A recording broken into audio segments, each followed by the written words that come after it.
Hi, my name's Paul from Traveling with Lizzie and Paul, and today I'd like to take you through our setup, what we've done to the car and the caravan for our tour of Australia. We've done quite a lot, in my view, and I think really you've only got two must-haves. You've got good tyres, you need to have really good tyres, and you need to have an air compressor. All the rest are really nice to haves. Except for a UHF radio, which is the third absolute must-have. Let's start here at the front of the car. So what we've done is we've put on this big ARB bullbar, and we've put on also driving lights. So this driving light bar rather than the big lights that you generally see sitting on the front of cars. I must say for the bullbar, we really hummed and hawed. Did we really need it? And then seeing some pictures from my brother of emus running across the front of the car, we decided that maybe that would be a good idea. So ARB Summit 2 bull bar and the light bar. The light bar I think is a Black Hawk, Bushranger, sorry. I'm not up on all the names and so on. What we also fitted are recovery points down here, these red things. And so that allows you to have the car pulled out of difficult situations if you get bogged in the sand or things like that. Moving up the car, those tyres I talked about. So we've fitted the Maxxis Razors, and the reason we chose these is because they have a triple sidewall. And so that allows you to lower the tyre pressures a little bit more, and it gives more strength against punctures. We're running the original wheels. We didn't see a need to change that. So the tyres are actually quite slim. They're the original size, which is 255 65 18s. Under here is also the suspension, but I'll talk about that a little bit later. Up here, we went for a snorkel, the Safari snorkel. It is really just so that we have peace of mind when we're wading deeper rivers. I don't really intend to go much above the footsteps, but you never know. So we've got a snorkel and probably a good one. On the roof here, we've just got the ordinary Rhino Rack roof bars. We haven't gone for a roof platform. And we've got the Rhino Rack box, which carries a bunch of things in there for us, and we're very, very happy to have them. We also went for the Milenko mirrors, so very simple clip-on mirrors, and I'm sure this will get a laugh out of some of you. I know many people prefer the pull-out mirrors, and we probably would too, but you're almost up to $2,000 for the version that's got the blind spot monitoring and folding and so on. So we just went, we'll go with that, we'll see how it goes. If they keep falling off, which they haven't so far after, probably 6,000 kilometers towing, we'd change them. Well, we're getting to my favorite mod here. It's the air compressor. And our air compressor sits under the back seat. Let me show you.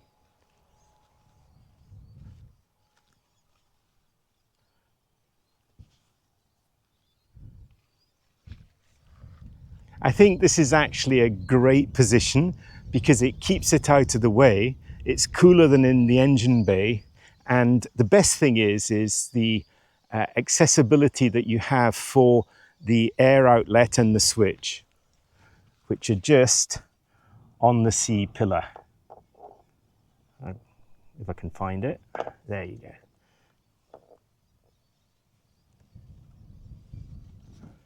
So brilliant piece of kit, highly recommend the installation in the back there.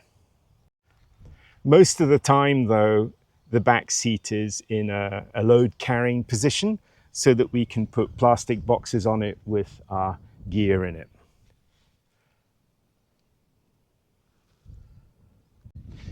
Talking about the suspension now, we've got the 3.5 ton GVM upgrade, which is certified. And that comes from, it's the Old Man Emu from ARB as well. We're very happy with it. They're the 300 kilo constant springs, and those help us to have a bit of a smoother ride. When we spent 3 months in Tasmania, we found that the vehicle porpoised quite a bit on those roads, those windy roads. So that's a good addition too. Moving around to the back now, the tub, we do have a few modifications in the tub that are worth pointing out. The first thing is the electrical system. So we've got a 100 amp hour battery, 100 amp hour lithium battery, which is in a box at the back there. I'll show you in a sec. And then also this fridge here, which is a 28 litre Dometic CFX. So that's all we need. That's got drinks in it. The Caravan's got the foodstuffs. The tub, we didn't put drawers in or so. We're a bit careful about weight, but the way we travel, this suits us.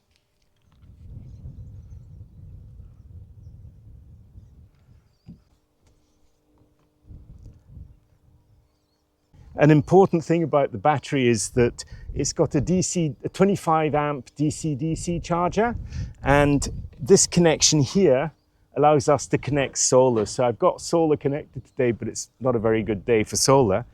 And we feel we really need that when we're running the fridge and Starlink, which you see behind me.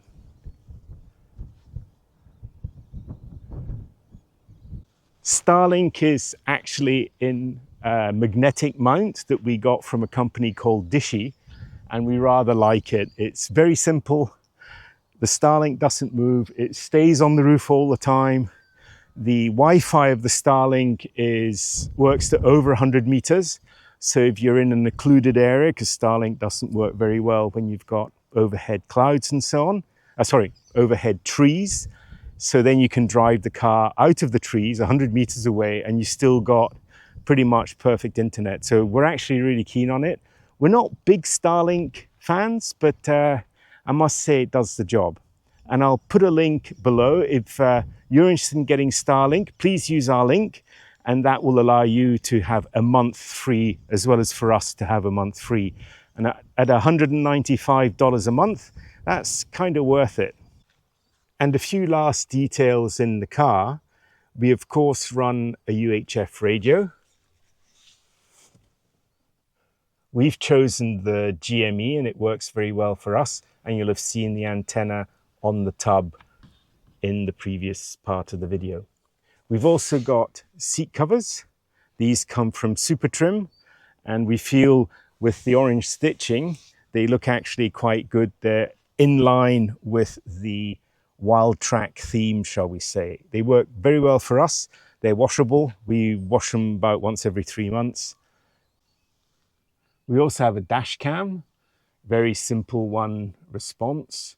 And we've got the TPMS on the dashboard there, but I'll cover that later, which allows us to monitor the tire pressures in the Caravan. The car already has built-in TPMS, which works pretty well for us.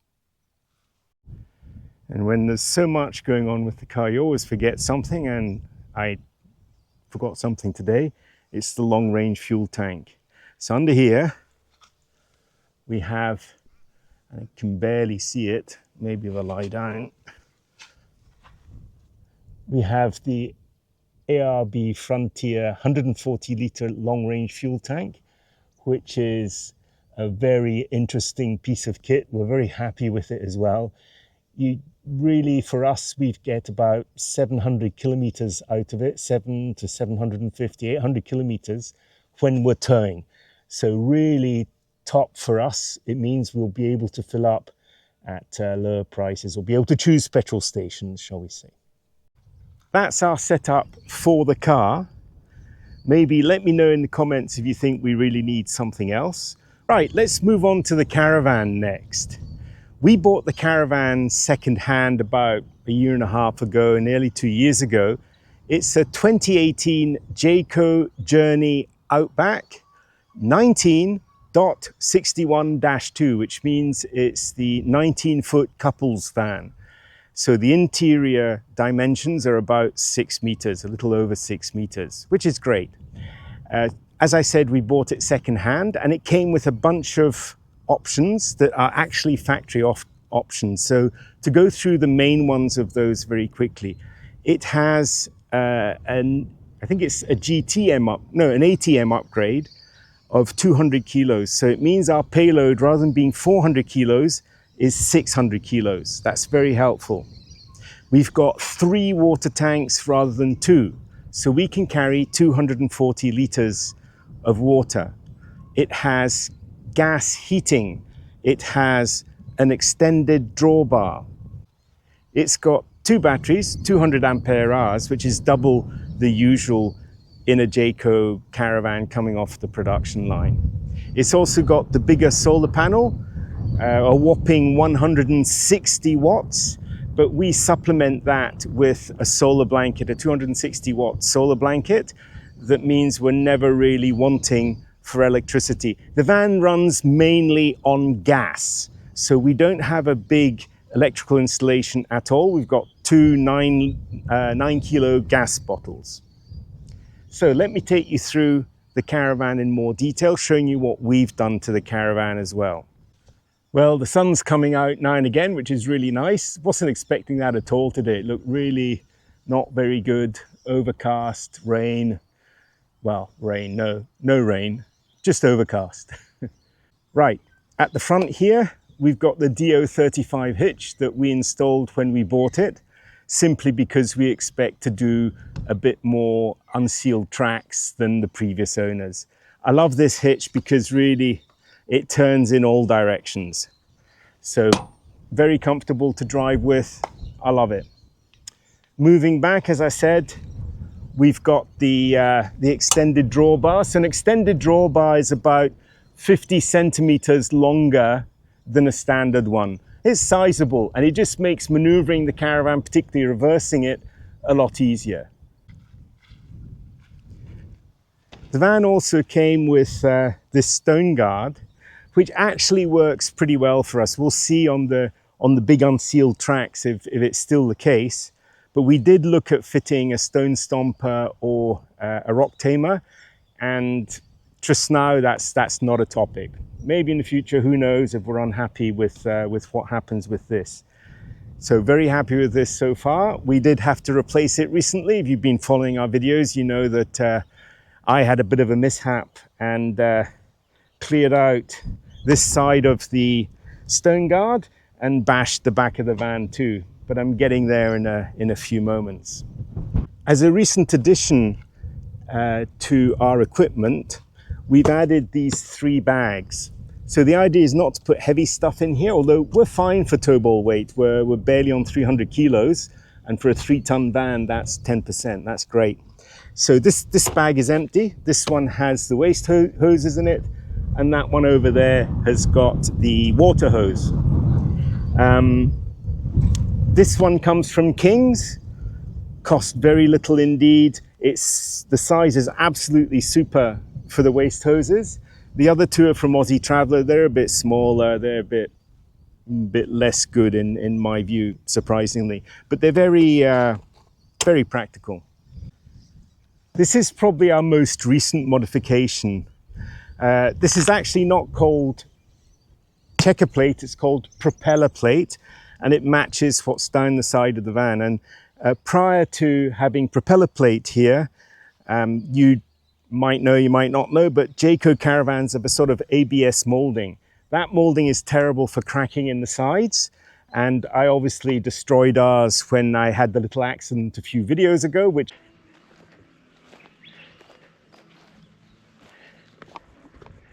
and I hit it.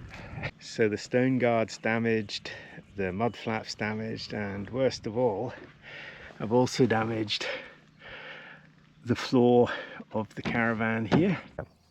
So new checker plate, put on professionally, and hopefully that is more simple and protects the van better. One of those options I forgot to mention are the outside shower. Very practical for showering off your feet and things like that. So that was an option that was added by the original owner, and obviously we're happy to have. The hot water service is here, and the heater just there. And we also have a tap on the drawbar, which we actually use more than we imagined we would use. Very useful. Tyres are very important on a Caravan, and we also went for similar tyres to what we have on the car. So they're the Maxxis Razor in obviously light truck fitting. Again, we haven't changed the size of the tyres. The size of the tyres is still the original size that's fitted by Jayco. So these are 235 75 15s. We do have the iCheck TPMS monitoring systems. So we got those from Svedos Touring, and we're actually really happy with that, except for this tire keeps dropping out. So it's probably something to do with the, there's like a little relay sender. I don't know what it's called properly. I'll put it down underneath. And I guess that's dropping out. So this tire drops out sometimes, but it allows us to see that the pressures are rising what they should rise when it gets hot. These fans are fitted standard with Pedder's suspension. Very happy with that as well. On the other side of the van here, so this is the living side rather than the utility side, we've got this little table, which was an option which the original owner added, which we're very happy to have, particularly as it's just the right size for us to do our outside cooking. Obviously, we don't do very much outside cooking, but this little gas top allows us to do one pot meals and so on, which we're very happy with, particularly in the warmer weather. We've noticed that it's not that nice cooking in the van, especially when you're off grid and you don't have air conditioning available. This shelf, which sits on the tyres, is an addition that came on as soon as Lizzie travelled in the van. She said, yeah, we can use this space. Let's put a plank here, which we did.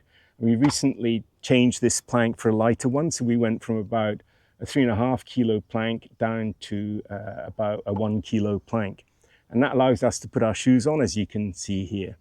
Moving to the back of the van, there's not very much going on here.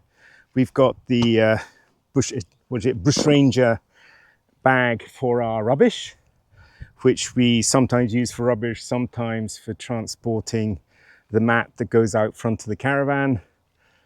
This bike rack was also with the Caravan. We don't travel with bikes, but we use it for transporting our grey water tank and potentially other light things. So we don't have a fitted grey water tank, and we don't want one. Another important thing at the back of the van is the little sign up there that says UHF 40. That allows people behind us to know that they can communicate with us by radio using the UHF radio. There is one modification inside, which is a composting toilet, an Ogo composting toilet, and I did a complete video on that topic, which I'll link up here as well if you want to see how that can be installed. Our video is slightly different from the others in the sense that the main message from the other videos is this is really easy, you can knock it off in a couple of hours. That was not the case for me. I'm not a tradesperson, and it did take me probably the best part of 6 hours to do. It's not quite as simple as some people are able to do it. So that's about it for our setup. Next up is a table that shows you the main accessories that we've put in and also their weight. So particularly for the car, that was what we were concerned about. And we'll also give you a view of what our weights are with the car and Caravan all hitched up and ready to go. In a summary, once the Caravan is hitched up, we're towing about 2.6 tons and the car weighs about 3.2 tons. We're well within our weights, and particularly with the GVM upgrade, we've got margin, particularly in the car, not so much in the Caravan. Due to the ATM of the Caravan, we've got probably 80 kilos, 80 or 100 kilos, which is not a lot. So thanks for watching. Please like and subscribe. That would be really good. And if you have comments, we'd love to hear your comments to have a bit of a discussion on this topic. See you in the next one.